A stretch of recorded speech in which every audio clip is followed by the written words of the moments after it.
বাবা তুমি যা চাও তাই দিব, এই কথার ভিত্তিতে তরুণীর বাড়িতে ভণ্ড পীরের বিয়ের অনশন। দর্শক বিস্তারিত জানতে যাব তাদের কাছ থেকেই। তো ভাই আপনাদের সাথে একটু কথা বলতে চাচ্ছিলাম। তো আপনারা এরকম ভাবে একজন পীর তাকে মানে বেদরম পিটাচ্ছেন, এর কারণটা কি? ভাই সে তো একটা বেসাইজের চাওয়া চাইছে, কোনো সাইজের চাওয়া চাই নাই, এটা আমার পক্ষে সম্ভব নয়। কি চাইছিল সে আমার মেয়ে বিয়ে করবে চাইছে রে ভাই।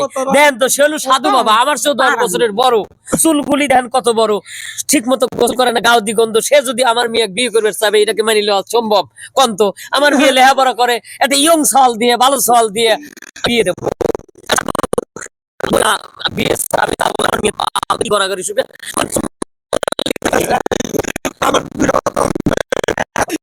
বক্তব্য মারতে হবে কি সমস্যার লেগে আমি ওনার মেয়ের চাইছি, এটা কি ভাঙ্গে কইছে?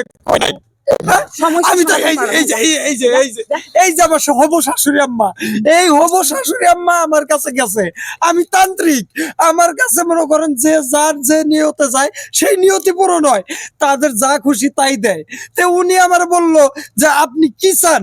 আমি বললাম যে আপনার মন মতো দেন। কয় না, আমার স্বামী যদি আপনি 5 দিনের ভিতরে আইনে দিতে পারেন, আপনি যা চান তাই দিবেন। আমি জিগান 3.5 দিনের ভিতরে আইনে দিছি। আমার একটা নিয়ত যে ঠিক আছে ওনার সাথে ওই মেয়েটা গেছে। কে চাইতেই পারি। আমি তো আপনি কথা দিয়ে কথা রাখেন নাই।